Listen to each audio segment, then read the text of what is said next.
माननीय सदस्यहरू, अब प्रतिनिधि सभा नियमावली 2079 को परिच्छेद 9 बमोजिम प्रधानमन्त्रीसँग प्रत्यक्ष प्रश्नोत्तर सम्बन्धी निर्धारित कार्यक्रमको लागि सोही नियमावलीको नियम 56 को उपनियम 1 बमोजिम बैठकको पहिलो 1 घण्टाको समय निर्धारण गरिएको बेहोरा जानकारी गराउँछु। माननीय सदस्यहरू, सम्माननीय प्रधानमन्त्रीसँग प्रश्न गर्न माननीय सदस्यहरूबाट नियमावलीको नियम 58 बमोजिम प्रश्नहरू प्राप्त भइसकेको बेहोरा समेत जानकारी गराउँछु। यस परिच्छेद बमोजिम प्रधानमन्त्रीसँग प्रत्यक्ष प्रश्नोत्तरमा स्पष्टीकरण सोध्ने व्यवस्था नरहेको पनि जानकारी गराउँछु।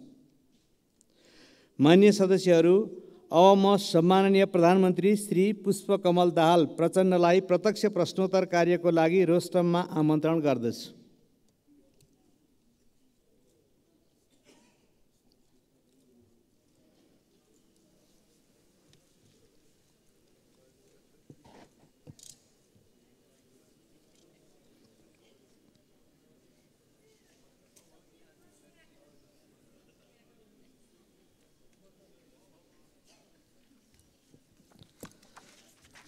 माननीय सदस्यहरू, अब प्रधानमन्त्रीसँग प्रत्यक्ष प्रश्नोत्तर कार्यक्रम प्रारम्भ हुन्छ।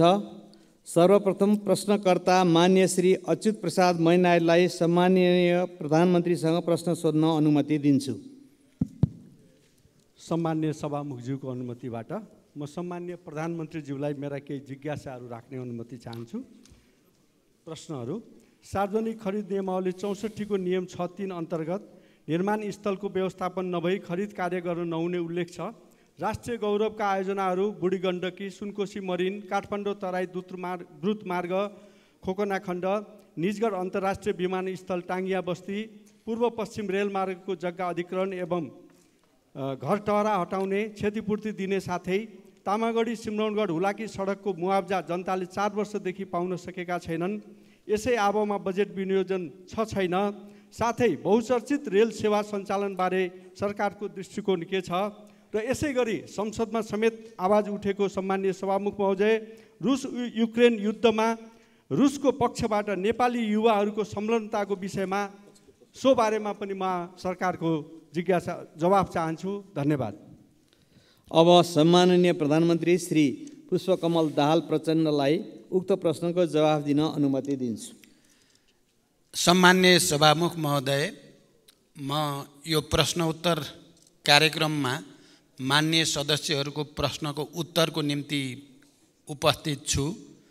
म प्रश्न उत्तरमा सहभागी हुनु अगाडि केही दिनदेखि आएको अविरल वर्षाको कारण पूर्वी नेपालका खास गरी सङ्खुवासभा, ताप्लेजुङ, पाँचथरका जिल्लाहरूमा ठुलो धनजनको क्षति भयो र त्यसको प्रत्यक्ष अवलोकन गर्न नेपाल सरकारको तर्फबाट हामी त्यहाँ पुग्यौँ पनि, तर मौसमको खराबीको कारणले सबै चिज यथार्थ अवलोकन गर्न त हामीले सकेनौँ। तैपनि हामीले त्यहाँको निम्ति तत्काल आवश्यक पर्ने राहत, उद्धार र पुनर्स्थापनाको सम्भावनाबारे छलफल गऱ्यौँ र युद्धस्तरमा उद्धार र राहत कार्यक्रम अगाडि बढाउन सम्बन्धित सबै निकायहरूलाई निर्देशित दियौँ। म अहिले त्यसको व्याख्या होइन, खालि म मृतकहरूप्रति श्रद्धाञ्जली र शोकसन्तप्त परिवारहरूप्रति समवेदना व्यक्त गर्न चाहन्छु। त्यसै गरी आज ओखलढुङ्गामा पनि फेरि पहिरोमा परि जो 4 जनाको क्षति भएको कुरा आएको छ, उहाँहरूप्रति पनि म श्रद्धा व्यक्त गर्न चाहन्छु र पीडितहरूप्रति संवेदना व्यक्त गर्न चाहन्छु। हामी सबै मान्य सदस्यहरूसँग नेपाल सरकारको तर्फबाट हाम्रो विकासको मोडालिटीको बारेमा, हाम्रो भौगोलिक अवस्थितिको बारेमा, भौगोलिक अध्ययन गरेर बस्तीको बारेमा हामीले गम्भीर रूपले र रणनीतिक रूपले नसोच्ने हो भने यस्ता घटनाहरूको पुनरावृत्ति भइराख्ने स्थिति छ। यतातिर नेपाल सरकारको पक्कै पनि गम्भीर रूपले ध्यान आकर्षित भएको छ। म सबै मान्य सदस्यहरूले पनि यो विषयलाई हामीले दीर्घकालीन ढङ्गले विचार गर्न जरुरी छ भन्ने आग्रह गर्न चाहन्छु। अब म प्रश्न उत्तरतिरै लाग्छु। सरकारले राष्ट्रिय गौरवका आयोजनामा बजेट सुनिश्चित गर्ने गरेको छ। राष्ट्रिय गौरवका आयोजनाहरूमा विनियोजित रकम कम हुने अवस्थामा पनि आवश्यकता अनुसार थप बजेटको व्यवस्था गर्ने गरिएको छ। निजगढ अन्तर्राष्ट्रिय विमानस्थल आगामी आर्थिक वर्षमा साइट क्लियरेन्स गर्ने कार्य सम्पन्न गर्ने कुरामा सरकारको गहिरो ध्यान छ। रेल सेवा सञ्चालन गर्ने बारेमा सरकार सकारात्मक रहेको छ। साथै राष्ट्रिय गौरवका आयोजनाहरू तथा अन्य प्राथमिकता प्राप्त आयोजनाहरूको जग्गा अधिग्रहण, मुआवजा तथा क्षतिपूर्ति वितरण गर्ने कार्य सरकारको प्राथमिकतामा रहेको छ। आगामी दिनमा आवश्यक बजेट व्यवस्था सहित सम्बन्धित निकाय मार्फत यस विषयमा सम्बोधन हुने बेहोरा म मान्य सदस्यहरूलाई अवगत गराउन चाहन्छु। अन्तर्राष्ट्रिय राजनीतिमा घटिरहेका घटनाहरूप्रति नेपाल सरकारको गहिरो ध्यान छ भन्ने कुरा पनि म राख्न चाहन्छु। धन्यवाद। अर्का प्रश्नकर्ता मान्य श्री अजय कुमार चौरसिया। सम्माननीय सभामुख महोदय, सम्माननीय प्रधानमंत्री जी, लगभग 70% राजस्व मध्य प्रदेशको वीरगञ्जबाट सङ्कलन हुन्छ। जनसङ्ख्या अन्य प्रदेशभन्दा बढी भएको तर बजेट विनियोजन मध्य प्रदेशमा सबभन्दा कम किन भयो? पर्साको वीरगञ्ज सरकारको प्राथमिकतामा किन परेन? वीरगञ्ज सहरको स्तरोन्नतिको लागि के कार्यक्रम आएको छ? सम्माननीय प्रधानमन्त्रीज्यू, वीरगञ्जको नारायणी उपक्षेत्रीय अस्पताल, ठाकुराम बहुमुखी क्याम्पस, आदर्शनगर र नारायणी रङ्गशालाको स्तरोन्नतिको लागि कति रकम विनियोजन भएको छ? स्वास्थ्य, शिक्षा र कृषि र रोजगारको राम्रो व्यवस्था बिना कुनै पनि मुलुकको उन्नति प्रगति हुन सक्दैन भन्ने थाहा हुँदाहुँदै यसमा सरकारको पर्याप्त ध्यान किन जान सकिरहेको छैन? सम्माननीय सभामुख मार्फत म सम्माननीय प्रधानमन्त्रीजीबाट उत्तर चाहन्छु। धन्यवाद। सम्माननीय प्रधानमन्त्रीज्यू। सम्मान्य सभामुख महोदय, मध्य प्रदेशमा कम बजेट विनियोजन भयो भन्ने कुरा साँचो होइन। सङ्घीयताको मर्म अनुरूप सङ्घबाट प्रदेश र स्थानीय तहमा हुने वित्तीय हस्तान्तरणको 15% भन्दा बढी रकम मध्य प्रदेशमा नै जाने गरेको छ। यसका अतिरिक्त सङ्घबाट सञ्चालन हुने पूर्व पश्चिम राजमार्ग, पथलैया वीरगञ्ज कोरिडोर, चन्द्रपुर गौर राजमार्ग, हुलाकी राजमार्ग, सुनकोशी मरिन डाइभर्सन, बागमती कमला चन्द्रनहर लगायतका सिँचाइ आयोजना, विभिन्न औद्योगिक पूर्वाधार तथा व्यापारिक पूर्वाधार आयोजनाहरू तराई मधेसलाई लक्षित गरी नै अगाडि बढेका छन्। तराई मधेस समृद्धि कार्यक्रम, मधेसलाई काठमाडौँसँग जोड्ने द्रुत मार्ग लगायतका ठुला परियोजनाहरू पनि मध्य प्रदेशमा नै पर्ने र तिनको समयबद्ध कार्यान्वयनका लागि यथेष्ट बजेट विनियोजन गरिएको छ। सञ्चालनमा रहेका आयोजनाहरूको कार्य प्रगति र आवश्यकताका आधारमा बजेट विनियोजन हुने भएकोले बजेटको अङ्कसँगै त्यसले पार्ने बृहत्तर प्रभावलाई समेत सकारात्मक रूपमा लिइदिन हुन म मान्य सदस्यहरूलाई विशेष आग्रह गर्न चाहन्छु। पर्साको वीरगञ्जको विकास सरकारको प्राथमिकतामा छ। नारायणी रङ्गशालामा आगामी वर्षका लागि 1,50,00,000 विनियोजन गरिएको छ। नारायणी अस्पतालको लागि रु 41,30,00,000 विनियोजन गरिएको छ। ठाकुरराम बहुमुखी क्याम्पसका लागि विश्वविद्यालय अनुदान आयोग मार्फत अनुदान जाने व्यवस्था मिलाइएको छ। सरकारले मानव जीवनसँग सम्बन्धित अत्यावश्यक विषयहरू स्वास्थ्य, शिक्षा, कृषि र रोजगारीलाई उच्च प्राथमिकतामा राखेको छ। सरकारले स्वास्थ्य पूर्वाधार निर्माण, मेसिन उपकरण खरिद र जनशक्तिका लागि आवश्यक पर्ने रकम विनियोजन गरेको छ। बजेटको आकार चालु वर्षको भन्दा सानो हुँदा पनि आगामी वर्षको बजेटमा शिक्षाको बजेट घटाइएको छैन। कृषि क्षेत्रका लागि उत्पादनमा आधारित अनुदान, रैथाने बाली प्रवर्धन, रासायनिक मलमा बजेट व्यवस्था लगायतका कार्यक्रमहरू रहेको जानकारी गराउन चाहन्छु। धन्यवाद। अर्का प्रश्नकर्ता मान्य सदस्य श्री अञ्जनी श्रेष्ठ।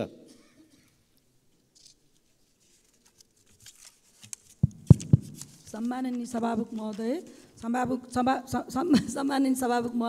सम्माननीय सभामुख मार्फत प्रधानमन्त्रीसँग प्रश्न राख्न चाहन्छु।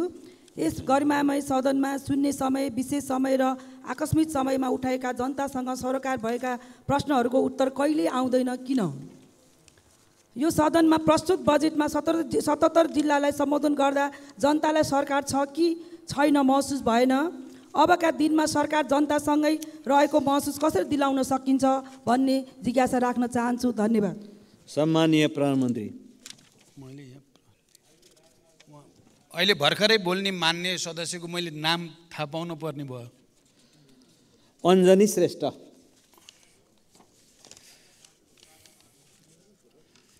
सम्मान्य सभामुख महोदय, सम्मानित सदनमा शून्य समय र विशेष समयमा मान्य सदस्यले उठाएका विभिन्न प्रश्नहरूमा सरकार संवेदनशील भई तिनको जवाफ नियमित रूपमा दिइ नै रहेको छ।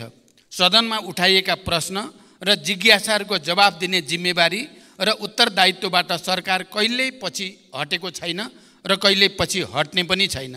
राष्ट्र र नागरिकको समग्र हित तथा समुन्नतिका लागि सरकार सदैव प्रयत्नशील रहँदै आएको छ र प्रयत्नशील रहि नै रहनेछ।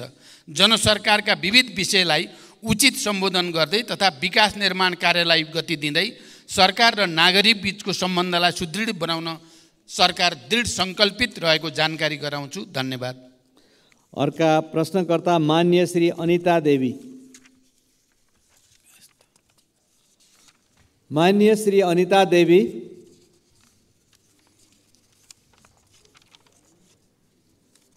माननीय श्री अनिता देवी। यसपछि अर्का प्रश्नकर्ता मान्य श्री अनिशा नेपाली।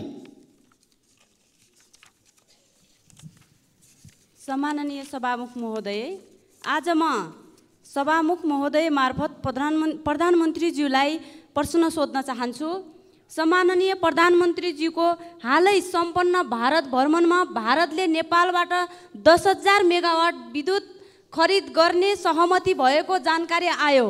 उक्त 10,000 मेगावाट कुन कुन आयोजनाबाट के कति परिमाण र कुन दरमा भारतले खरिद गर्न खोजेको हो? खरिद सम्झौता कहिलेबाट सुरु हुन्छ र कहिलेसम्मको लागि हो?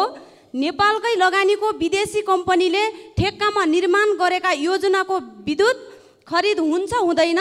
यस सम्बन्धमा के कस्तो कार्यविधि तयार हुँदैछ? यस्तो महत्त्वपूर्ण विषय सांसदको जानकारीको विषय हो कि होइन? धन्यवाद। सम्माननीय प्रधानमन्त्री। सम्मान्य सभामुख महोदय, भर्खरै मैले मित्र राष्ट्र भारतको भ्रमण गर्दा नेपालको जलविद्युत विकासका लागि लगानी भित्र्याउन र उत्पादित विद्युत निर्यात गर्ने सम्बन्धमा महत्त्वपूर्ण कार्यहरू भएका छन्। भारत सरकारले आगामी 10 वर्षमा नेपालबाट 10,000 मेगावाट जलविद्युत खरिद गर्ने प्रतिबद्धता भारतीय प्रधानमन्त्री श्री नरेन्द्र मोदीजीले व्यक्त गर्नुभएको कुरा अवगत भएकै छ। भारतसँगको दीर्घकालीन ऊर्जा व्यापार सम्झौतामा प्रारम्भिक हस्ताक्षर भ्रमणकै दौरानमा भइ पनि सकेको छ। सम्झौतामा अन्तिम हस्ताक्षर छिटै हुने विश्वास छ। देशमा हाल वर्षायाममा विद्युत उत्पादन क्षमता करिब 2800 मेगावाट रहेको छ भने अधिकतम खपत करिब 1900 मेगावाट पिक डिमान्ड रहेको अवस्था छ। आन्तरिक खपतभन्दा बढी भएको ऊर्जा खेर जान नदिने गरी छिमेकी भारतमा विद्युत निर्यात भइरहेको छ। यसबाट देशको व्यापार घाटा न्यूनीकरण गर्न समेत महत्त्वपूर्ण योगदान पुगिरहेको छ। देशभित्र नै अधिकतम आन्तरिक विद्युतीय ऊर्जा खपत वृद्धि गर्न सरकारले ऊर्जा खपत सम्बन्धी कार्ययोजना ल्याइसकेको छ र सो अनुसार काम अगाडि बढिरहेको कुरा पनि म यो सम्मानित सदनलाई जानकारी गराउन चाहन्छु। हाम्रो देशमा जलविद्युत उत्पादनको अत्यधिक सम्भावना रहेको र देशको समृद्धि हासिल गर्नका लागि एउटा महत्त्वपूर्ण स्रोतको रूपमा ऊर्जा व्यापार हुन सक्ने तथ्य निर्विवाद रूपमा रहेको छ। आन्तरिक खपतभन्दा बढी उत्पादन भएको विद्युतलाई निर्यात गरेर देशको आर्थिक विकासमा योगदान पुर्याउने लक्ष्य सरकारले लिएको छ र देशको आन्तरिक खपतलाई हेरेर अल्पकालीन, मध्यकालीन र दीर्घकालीन रूपमा खरिद सम्झौता गरिनेछ। हाल नेपाल सरकार एवं निजी क्षेत्रबाट निर्माणाधीन निर्माणको तयारीका अवस्थामा रहेका विद्युत आयोजनाहरूबाट उत्पादन हुने विद्युत मध्ये आन्तरिक खपत गरी बाँकी हुने विद्युत मात्र निर्यात गरिने नीति नेपाल सरकारको रहेको कुरा पनि म स्पष्ट गर्न चाहन्छु। आवश्यकताअनुसार निर्यात हुने परिमाणलाई मन्त्रालयका सचिव स्तरीय समितिले थपघट गर्न सक्ने व्यवस्था समेत रहेको छ। प्रचलित कानुनको परिधिभित्र रही विद्युत व्यापार हुनेछ। यस सम्बन्धी कार्यविधि ऊर्जा, जलस्रोत तथा सिँचाइ मन्त्रालय र नेपाल विद्युत प्राधिकरणबाट तयार पार्ने काम अगाडि बढिरहेको जानकारी गराउँछु।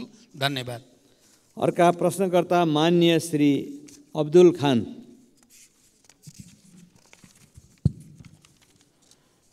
सम्माननीय सभामुख महोदय मार्फत सम्माननीय प्रधानमन्त्रीज्यूलाई प्रश्न सोध्न चाहन्छु।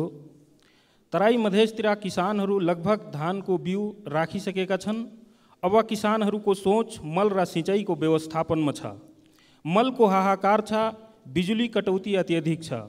सीमा नाकामा जनताले दिनहुँ गाली पिटाई खाइरहेछन्। 1 बिघा अर्थात् 20 कट्ठाको खेती गर्ने किसानलाई 2 बोरा युरिया 1 बोरा डिएपी चाहिन्छ। भारतबाट ल्याउँदा नेपाल प्रहरीले जफत गर्छ। न त हामी दिन सक्छौँ न त ल्याउन दिन्छौँ, न त हामी किसान कार्ड बनाउँछौँ न त हामी नाका खोल्छौँ। जनताले कसरी सरकारको अनुभूति गरियोस् सभामुख महोदय। त्यस्तै पैसा तिरेर पनि हाम्रो सरकारले किन मल समयमा किन्न सकिरहेको छैन, स्पष्ट कारण चाहिन्छ सभामुख महोदय। 100 रुपियाँ भन्दा माथिको सामानमा भन्सार कर लगाउनु कतिको जायज छ? हस्, धन्यवाद। सम्मानीय प्रधानमन्त्री। सम्मान्य सभामुख महोदय, रासायनिक मलको आपूर्ति व्यवस्था विगतका वर्षहरूमा भन्दा सुदृढ भएको जानकारी गराउन चाहन्छु। 2079 श्रावण महिनादेखि हालसम्म 3,51,000 मेट्रिक टन रासायनिक मल आयात भएको छ। त्यो मध्ये 71,000 मेट्रिक टन विभिन्न बिक्री डिपोहरूमा मौजदात रहेको छ। भारतको कलकत्ताबाट 45,000 मेट्रिक टन डिएपी यो महिनाभित्र नेपाल भित्रिने व्यवस्था गरिएको छ। धान रोप्ने सिजनमा विगतको जस्तो मल अभाव हुने अवस्था यसपटक रहेको छैन। सुरुमा रासायनिक मलको लागि रु 15 अरब विनियोजन भए पनि थप रु 23 अरबको स्रोत सुनिश्चित गरी मल आपूर्ति व्यवस्थालाई सुदृढ गरिएको छ। यसबाट सरकार किसानहरूको लागि रासायनिक मल उपलब्ध गराउन जिम्मेवार रहेको तथ्य प्रमाणित हुन्छ।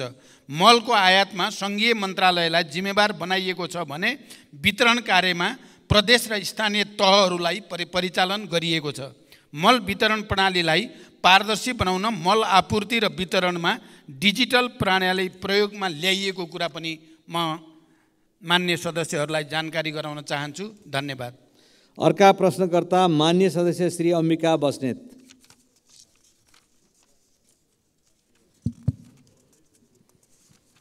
सम्माननीय सभामुख महोदय मार्फत सम्माननीय प्रधानमन्त्रीज्यूसँग जिज्ञासा राख्न चाहन्छु। गोकर्णेश्वर नगरपालिका वडा नम्बर 1 शिवपुरी राष्ट्रिय निकुञ्जभित्र पर्दछ। त्यहाँ सर्वसाधारण नागरिकहरूको बसोबास पनि छ। त्यो बस्तीभन्दा बाहिर बस्ने नातागोता भाइ साथीभाइहरू आउँदाखेरि शुल्क तिरेर मात्र जानुपर्छ। त्यही क्षेत्रभित्र गोसाइँकुण्ड जाने बाटो पनि छ, हेलम्बु जाने पुरानो बाटो पनि छ। तर निकुञ्जलाई शुल्क नबुझाइ सहजै अभिलेखीकरण मात्र गरेर आवत जावत गर्न पाइँदैन। यसभन्दा पहिला शुल्क नलाग्ने भनी 2 चोटि क्याबिनेटले निर्णय गरिसकेको भए पनि कार्यान्वयन नभएको जानकारी गराउन चाहन्छु। त्यही राष्ट्रिय निकुञ्जभित्र पर्ने टोखा छहरे हुँदै नुवाकोट जाँदा अभिलेखीकरण मात्र गरेर निर्विवाद आवत जावत गर्न पाइन्छ। एउटै निकुञ्जभित्र त्यस्तो विभेदकारी नियम किन लागू भइरहेको छ? सम्माननीय प्रधानमन्त्रीज्यूसँग मेरो जिज्ञासा छ र साथै त्यस्तो विभेदकारी नीति हट्नुपर्छ भनी जोडदार माग पनि गर्न चाहन्छु। हस्, धन्यवाद। जय नेपाल। सम्माननीय सभामुख महोदय, फेरि मलाई नाम भन्दिन पर्ने भयो। यहाँ मेरो थोरै चाहिँ यो तलमाथि परेको छ। अम्बिका बस्नेत, मान्य श्री अम्बिका बस्नेतको प्रश्न छ। अम्बिका बस्नेत।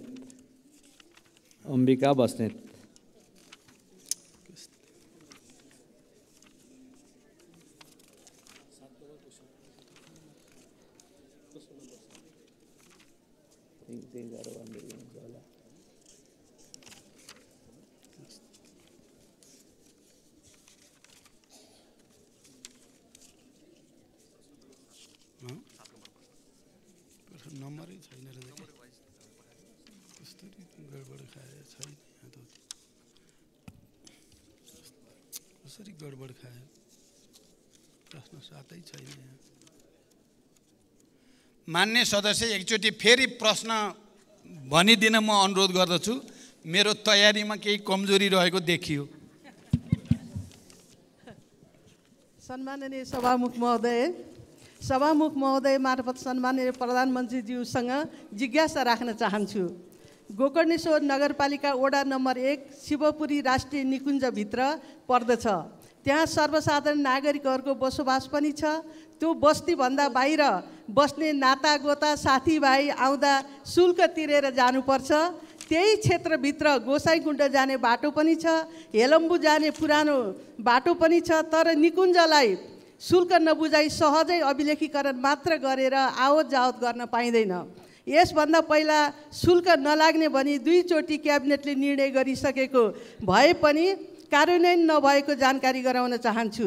त्यही राष्ट्रिय निकुञ्जभित्र पर्ने टोखा छहरे हुँदै नुवाकोट जाँदा अभिलेखीकरण मात्र गरेर निर्विवाद आवत जावत गर्न पाइन्छ। एउटै निकुञ्जभित्र त्यस्तो विभेदकारी नियम किन लागू गरिएको छ? सम्माननीय प्रधानमन्त्रीज्यूसँग मेरो जिज्ञासा छ। र साथै त्यस्तो विभेदकारी नीति हट्नुपर्छ भनी जोरदार माग पनि गर्न चाहन्छु। हस्, धन्यवाद। जय नेपाल। सम्माननीय प्रधानमन्त्रीज्यू, यसको जवाफ जान्छ। सम्माननीय सभामुख महोदय, गोकर्णेश्वर नगरपालिका अन्तर्गत मान्य सदस्यले जे प्रश्न उठाउनु भएको छ यो बारेमा सरकारलाई पहिले पनि त्यस पालिकाका जनप्रतिनिधिहरूले आवाज उठाइसक्नु भएको छ र यो समस्याको समाधान गर्न सरकारले पहल गरिसकेको म यहाँलाई जानकारी गराउन चाहन्छु। धन्यवाद। अर्का प्रश्नकर्ता मान्य सदस्य श्री अमरबहादुर थापा। माननीय सभामुख महोदय मार्फत सम्माननीय प्रधानमन्त्रीज्यूसँग मेरो प्रश्न छ। सरकारको नीति तथा कार्यक्रममा आगामी 80-81 को बजेटमा कर्णाली सुदूरपश्चिम र मध्य प्रदेशलाई विशेष व्यवस्था गर्ने भन्नुभएको थियो र पुस्तिकामा हेर्दा कुनैमा देखिएन त्यो विशेष बजेट कहाँ छ, यसको प्रश्न चाहियो। र कर्णाली प्रदेश र मध्य प्रदेशका जनता गरिबीको रेखामुनि रहेका छन्। ती गरिबीको रेखामुनि रहेका जनताको जीवन स्तर कहिलेसम्म माथि उठ्छ, यसको जवाब चाहियो।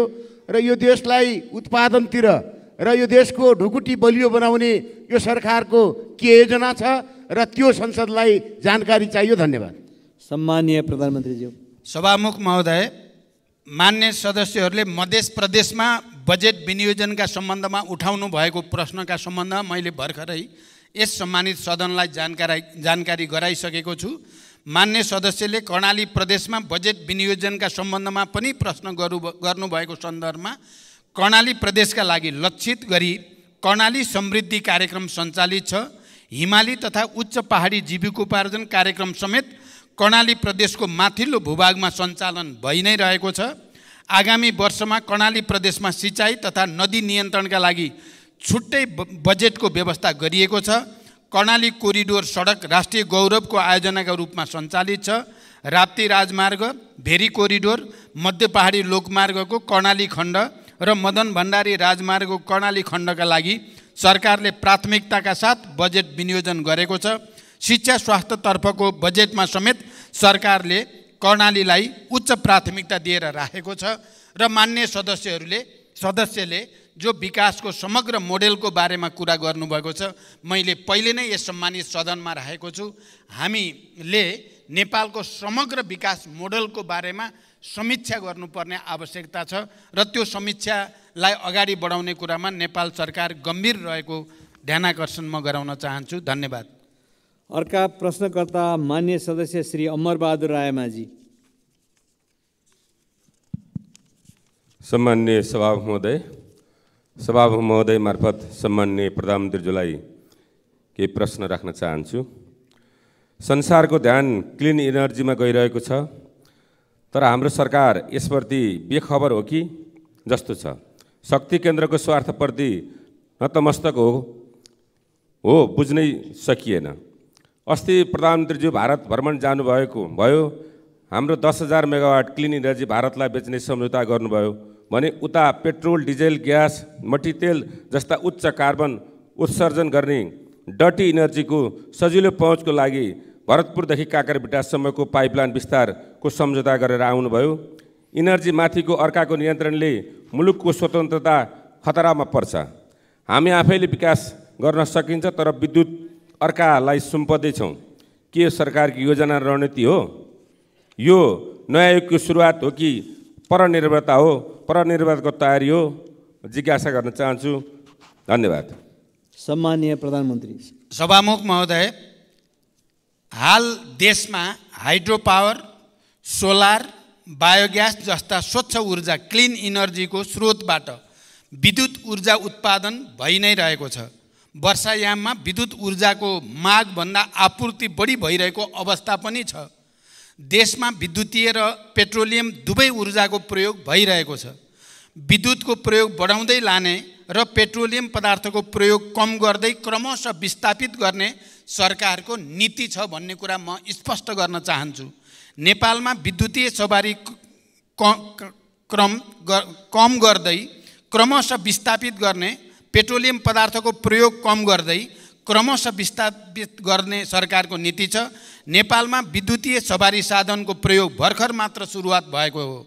अधिकांश सार्वजनिक तथा निजी सवारी साधन पेट्रोलियम पदार्थमा आधारित रहेको यथार्थ हामी सबैलाई जानकारी नै छ। सबै सवारी साधनलाई एकैपटक र अहिले नै विद्युतीय सवारी साधनमा रूपान्तरण गर्न प्राविधिक रूपमा पनि सम्भव छैन भन्ने कुरा बुझ्न हामी कसैलाई पनि अप्ठ्यारो पर्दैन। पर्दैन। त्यसैले विद्युतीय ऊर्जाले पेट्रोलियम ऊर्जालाई विस्थापन नगर्दासम्म पेट्रोलियम पदार्थको सहज आपूर्ति गर्नुका साथै देशको आर्थिक विकासका लागि ऊर्जा आपूर्तिको दिगो सुरक्षालाई मध्यनजर गरी पेट्रोलियम पाइपलाइन विस्तार सम्बन्धी कार्य अगाडि बढाइएको हो। यसका साथै आपतकालीन अवस्थामा समेत इन्धन आपूर्तिको वैकल्पिक स्रोतको व्यवस्थापन गर्नुपर्ने भएकोले पनि पेट्रोलियम पदार्थको उपभोगलाई तत्कालमा शून्यमा झार्न सक्ने अवस्था छँदै छैन। यसलाई सहज र किफायती बनाउन पनि पेट्रोलियम पाइपलाइन निर्माण कार्य विस्तार गर्न खोजिएको हो। यसबाट इन्धन आपूर्ति सुनिश्चितता हुने, उपभोक्ता मूल्यमा कमी आउने तथा व्यापार घाटा न्यूनीकरण गर्न सहयोग पुग्ने विश्वास सरकारले लिएको छ। धन्यवाद। अर्का प्रश्नकर्ता माननीय डाक्टर अमरेश कुमार सिंह। सम्मानीय सभामुख महोदय, हाम्रो संविधानको प्रेम्बलमा लेखा छ, प्रेम्बल कुनै पनि संविधानको मुटु हुन्छ। त्यसमा लेखा छ कि सामन्ती निरङ्कुश केन्द्रीकृत एकात्मक राज्य व्यवस्थाले सृजना गरेको सबै प्रकारको विभेद र उत्पीडन अन्त्य गर्दै बहुजातीय, बहुभाषिक, बहुधार्मिक, बहुसांस्कृतिक तथा भौगोलिक विविधतायुक्त विशेषतालाई आत्मसात गरी विविधता बीच एकता, सामाजिक सांस्कृतिक एकबद्धता, सहिष्णुता र सद्भावलाई संरक्षण प्रवर्धन गर्ने, वर्गीय, जातीय, क्षेत्रीय, भाषिक, धार्मिक, लैंगिक विभेद र सबै प्रकारको जातीय छुवाछुतको अन्त्य गरी आर्थिक समानता, समृद्धि र सामाजिक न्याय सुनिश्चित गर्ने समानुपातिक, समावेशी र सहभागितामूलक सिद्धान्तको आधारमा समतामूलक समाजको निर्माण गर्ने सङ्कल्प गर्दै ठिक यसको प्रेम्बलको भावना विपरीत 62-63देखि नै मधेसका 20 जिल्ला बजेट विनियोजन कम भएको देखिन्छ। साथै यसको प्रभाव सिधा मधेसको जिल्लाको सदरमुकाममाथि परेको छ। चाहे त्यो झापाको भतपुर होस्, चाहे सुनसरीको इनरवा होस्, चाहे सप्तरीको राजविराज होस्, चाहे सिराको मारर होस्, चाहे सर्लाहीको मलङ्बा होस्, चाहे रौतहटको गौर होस्, यो सबै सदरमुकाममा देखिन्छ कि त्यहाँ बजेट विनियोजन नभएको कारणले त्यो सबैको उठीवास भइरहेछ। नयाँ नयाँ सहर हाइवेतिर बस्दै गइरहेछ।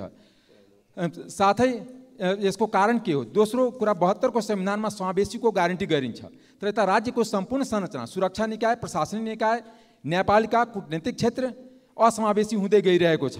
खास गरी प्रधानमन्त्री बनिसकेपछि कति सरकारले नियुक्ति गरेको छ, त्यो नियुक्तिमा कति दलित, जनजाति, मधेसीको प्रतिनिधित्व छ। त्यतिकै नै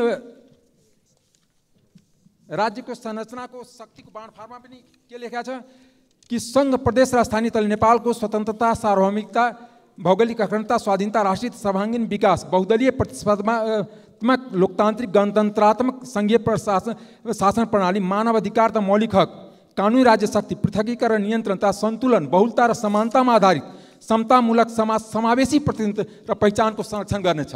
यो दिशामा झन् उल्टो गइरहेको हामीलाई आभास भइरहेछ। यसमा प्रधानमन्त्रीको जवाब चाहिन्छ। धन्यवाद। सम्माननीय प्रधानमन्त्री। सम्माननीय सभामुख महोदय, देशको समग्र विकासको निम्ति सरकारले लिएका नीतिगत प्राथमिकता र विभिन्न विशेष क्षेत्रको विकासका लागि गर्नुपर्ने लगानी आवश्यकताका आधारमा बजेट विनियोजन भएको कुरा मैले यस अगाडि पनि जानकारी गराइसकेको छु। मानव विकासका सूचकाङ्कमा पछि परेका कर्णाली प्रदेश, सुदूरपश्चिम प्रदेश र मध्य प्रदेशलाई विशेष प्राथमिकतामा राखी स्रोत साधनको न्यायपूर्ण विनियोजन गरिएको कुरा पनि म स्पष्ट गर्न चाहन्छु। राज्यको सम्पूर्ण संरचनालाई समावेशी बनाउँदै समावेशी लोकतन्त्रको सुदृढीकरणका लागि सरकार प्रयत्नशील पनि छ र प्रतिबद्ध पनि छ। सोही अनुसार विभिन्न नीतिगत, कानुनी र प्रक्रियागत सुधारहरूलाई निरन्तरता दिने कुरामा सरकार स्पष्ट रहेको जानकारी म मान्य सदस्यलाई गराउन चाहन्छु। धन्यवाद। अर्का प्रश्नकर्ता मान्य सदस्य श्री अमृतलाल राजवंशी। सम्मान्य सभामुख महोदय, सम्मान्य सभामुख मार्फत सम्मान्य प्रधानमन्त्रीज्यूलाई प्रश्न सोध्न चाहन्छु। सम्मान्य प्रधानमन्त्रीज्यू, दुधको गुणस्तर जाँच्ने, दुध सम्बन्धी उच्च स्तरीय अध्ययन, किसानसँग प्रत्यक्ष सरोकार भएको दुधको न्यूनतम समर्थन मूल्य तोक्ने जस्ता महत्त्वपूर्ण कामहरू राष्ट्रिय दुग्ध विकास बोर्ड सरकारले खारेज गर्नुपर्ने कारण के हो, जबकि 2 वर्षभित्र दुधको उत्पादनमा आत्मनिर्भर गर्ने सरकारको लक्ष्य हासिल गर्न यस बोर्डको मुख्य भूमिका रहन्छ।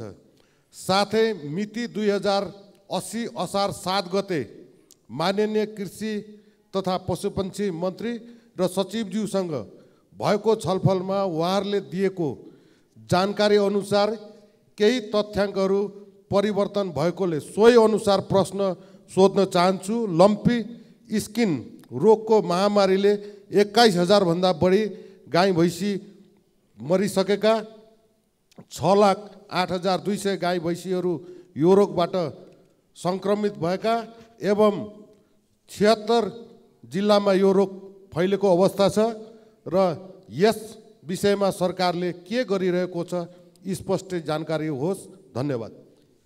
सम्मानीय प्रधानमन्त्री। सम्मान्य सभामुख महोदय, राष्ट्रिय दुग्ध विकास बोर्डको कार्यक्षेत्र र मन्त्रालय एवं विभागबाट सम्पादन भइरहेको कार्य समानान्तर प्रकृतिको रहेको देखिएको हुँदा दोहोरोपन समेत देखिएको र यसलाई खारेज गरी यस सम्बन्धी नियामकीय र प्रवर्धनात्मक कार्य मन्त्रालय र विभागबाट सम्पादन हुने व्यवस्था मिलाइनेछ। हाल सार्वजनिक खर्चमा परेको चाप समेतलाई मध्यनजर गरी यो निर्णय लिइएको म जानकारी गराउन चाहन्छु। लम्पी स्किन रोग नेपालमा पहिलो पटक व्यापक रूपमा फैलिएको अवस्था रहेको छ। रोग लाग्न नदिन र लागेका पशुहरूलाई उपचारको लागि सङ्घ, प्रदेश, स्थानीय तह र विभिन्न संस्थाहरूमा रहेका पशु सेवा प्राविधिक परिचालन गरिएको छ। सङ्घबाट कृषि तथा पशुपन्छी विकास मन्त्रालयले सहसचिवको नेतृत्वमा प्रदेशमा 7 वटा टोली परिचालन गरिएको छ। स्थानीय तह र प्रदेशमा कार्यरत पशु सेवा प्राविधिकहरूलाई अनलाइन तालिमको व्यवस्था गरी क्षमता विकास गर्ने काम भइ नै राखेको छ। यो रोग नियन्त्रण र उपचारका लागि सङ्घीय स्तरबाट चाँडै बजेटको व्यवस्था गरी स्थानीय तहमा पठाउने प्रक्रिया अगाडि बढेको पनि म जानकारी गराउन चाहन्छु। आगामी दिनहरूमा यस्ता सङ्क्रामक रोग फैलिन नदिन क्वारेन्टाइन व्यवस्थापन, जनशक्ति व्यवस्थापन र औषधि उपचारलाई थप सुदृढ गरिनेछ। धन्यवाद। अर्का प्रश्नकर्ता मान्य सदस्य श्री अमृता देवी अग्रहरी।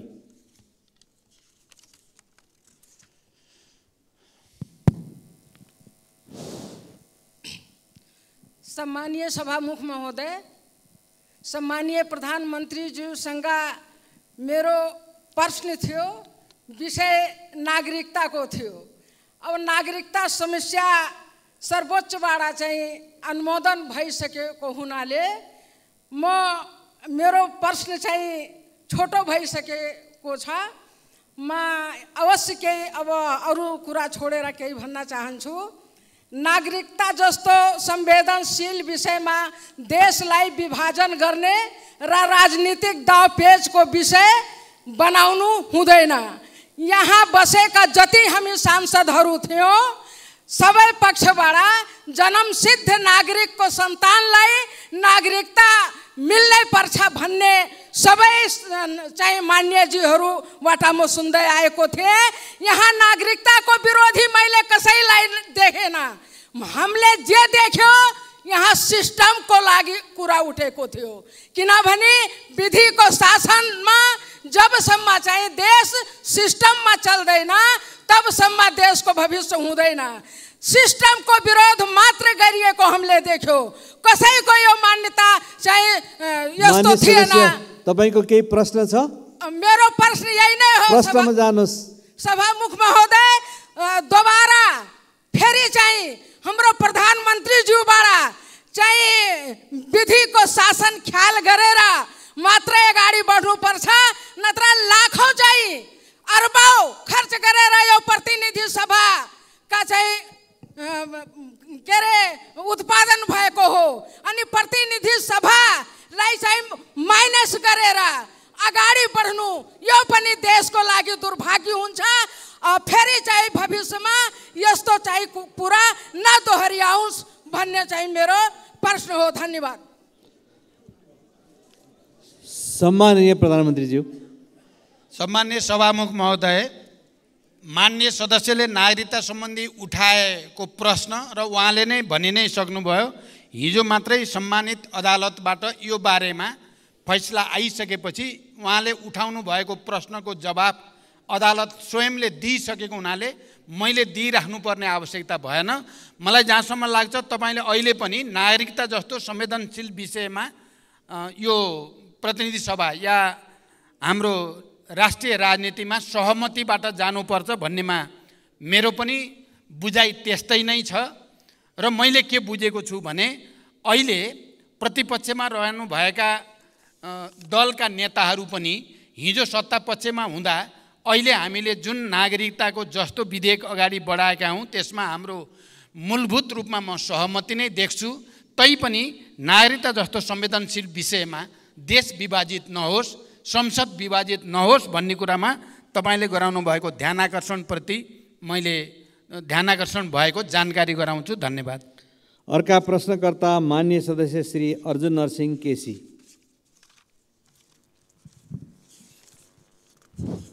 सभामुख महोदय मार्फत म प्रधानमन्त्रीलाई प्रश्न गर्न चाहन्छु। नेपाल कृषि प्रधान देश, हरेक वर्ष किसान जुन बेला खेतीको समय हुन्छ त्यो मल नपाएर ती किसानहरू हाहाकार पर छटपटिनु पर्ने स्थिति एकातिर छ। तर त्यही समयमा कालो बजारियामा जहाँ जति किन्न पाइन्छ पाइन्छ। त्यो कालो बजारिया नियन्त्रण छ, न मल चाहिँ आपूर्ति गर्न सक्ने स्थिति छ। भर्खरै प्रधानमन्त्रीले 3,50,000 मेट्रिक टनको कुरा गर्नुभयो। वर्षको झन्डै 5,40,000 मेट्रिक टन देशमा आवश्यकता छ। अब त्यसैले यो भोग्नु एकातिर त्यो छ भने यो दुःखद अवस्थालाई चिरेर जसो तसो उत्पादन गरेका कृषकहरूको दुध, तरकारी, फलफुल तथा खाद्यान्नको न्यूनतम मूल्य पनि नपाएर सडकमा फालाफाल गर्नुपर्ने स्थिति हामीले प्रत्येक दिन जस्तो देखिरहेका छौँ। र त्यो सँगसँगै अर्कोतिर उपभोक्ताले चर्को मूल्य चुकाउनु पर्ने स्थिति जुन छ, त्यो स्थितिको अन्त्य के यो वर्ष अन्त्य हुनसक्छ? त्यसमा विश्वास गर्न सकिन्छ? त्यसमा सरकार साँच्चै दृढ छ? धन्यवाद। सम्माननीय प्रधानमन्त्री। सम्माननीय सभामुख महोदय, कृषि उपजको बजार प्रणालीमा कृषकले न्यून मूल्य पाउने र उपभोक्ताले चर्को मूल्य तिर्नुपर्ने अवस्थाको अन्त्य गर्न प्रमुख खाद्यान्न बालीको सिजन पूर्व नै समर्थन मूल्य तोक्ने व्यवस्था नेपाल सरकारले गरेको छ। दुध उत्पादक कृषकहरूले पाउने न्यूनतम मूल्य तोकिएको छ भने उखु उत्पादक कृषकहरूलाई रु 70 प्रति क्विन्टलको हिसाबले अनुदान उपलब्ध गराउने व्यवस्था मिलाइएको छ। तरकारीको बजार प्रणालीमा देखिएका समस्या समाधान गर्न विकेन्द्रित प्रणाली अपनाई प्रदेश सरकार र स्थानीय सरकारलाई समेत जिम्मेवार बनाउने गरी कार्य अगाडि बढेको छ। आधुनिक कृषि बजार पूर्वाधारहरूको विकास तथा व्यवसायीहरूसँगको सहकार्यमा खरिद सुनिश्चितता गर्ने गरी कार्यक्रम सञ्चालित छन्। बजारको माग अनुसार नाशवान कृषि उपजको उत्पादन गर्न बजार सूचना प्रणाली स्थापना गरी कृषकहरूलाई सुसूचित गर्ने कार्यक्रम बनाइएको छ। बढी उत्पादन भएको कृषि उत्पादन कोल्ड स्टोरमा राख्न सक्ने गरी पूर्वाधार विकासको कार्य अगाडि बढिरहेको छ। सरकारले केही कृषि उपजको न्यूनतम समर्थन मूल्य तोकिसकेको छ भने मान्य सदस्यहरूको सुझाव अनुसार सम्भव भएसम्म अन्य उपजको पनि न्यूनतम समर्थन मूल्य तोक्दै जाने सरकारको नीति रहेको जानकारी गराउन चाहन्छु। धन्यवाद। अर्का प्रश्नकर्ता मान्य सदस्य श्री अशोक कुमार चौधरी। सम्मान्य प्रधानमन्त्रीज्यू, मेरो नाम नोट गर्नुहोला। मेरो नाम अशोक कुमार चौधरी, फेरि भुल्नु होला। सम्मान्य सभामुख महोदय, म सभामुख मार्फत प्रधानमन्त्रीज्यूलाई केही प्रश्न गर्न चाहन्छु। सम्मान्य प्रधानमन्त्रीज्यूले स्वयं 2080 जेठ 22 को सम्मानित सदनको बैठकमा सीमा सुरक्षा समस्या हल गर्दै लाने बताउनुभयो। तर भारततर्फ 4262 स्थानमा सीमा स्तम्भ मर्मत गर्नुपर्ने, 1533 सीमा स्तम्भ हराएको र चीनसँग 2वटा सीमा स्तम्भ निर्माण गर्नुपर्ने महालेखाको प्रतिवेदन 2079 मा छ। सभामुख महोदय, राष्ट्रिय अखण्डता, स्वाधीनता, राष्ट्रियतासँग जोडिएको सीमा रक्षा, निर्माण र मर्मतका लागि यो सरकारबाट आवश्यक बजेटको विनियोजन नहुनु सरकारको लाचारी र लम्पसारवादको प्रकाष्ठ हो। के सरकार स्वयं राष्ट्रियता कमजोर बनाउन लागेको हो? होइन भने राष्ट्रिय हितको रक्षा गर्न सरकारलाई के कुराले रोकेको छ? म सम्मान्य सभामुख मार्फत सम्मान्य प्रधानमन्त्रीज्यूलाई यसको उत्तर चाहन्छु। धन्यवाद। सम्माननीय प्रधानमन्त्री। सम्मान्य सभामुख महोदय, नेपालको सार्वभौम सत्ता, राष्ट्रिय स्वतन्त्रता, भौगोलिक अखण्डता, सीमानाको सुरक्षा, राष्ट्रिय एकता लगायत राष्ट्रिय हितको रक्षाको लागि सरकार संवेदनशील र निरन्तर प्रयत्नशील रहेको जानकारी म गराउन चाहन्छु। यसै सन्दर्भमा अन्तर्राष्ट्रिय सीमा सुरक्षालाई थप सबल, सुदृढ र प्रभावकारी बनाउन सीमा स्तम्भहरूको नियमित मर्मत सम्भार गर्दै जाने र बोर्डर आउटपोस्टहरूको सुदृढीकरण र थप स्थानमा आउटपोस्ट निर्माण गर्दै लैजाने विषय सरकारको उच्च प्राथमिकतामा रहेको छ।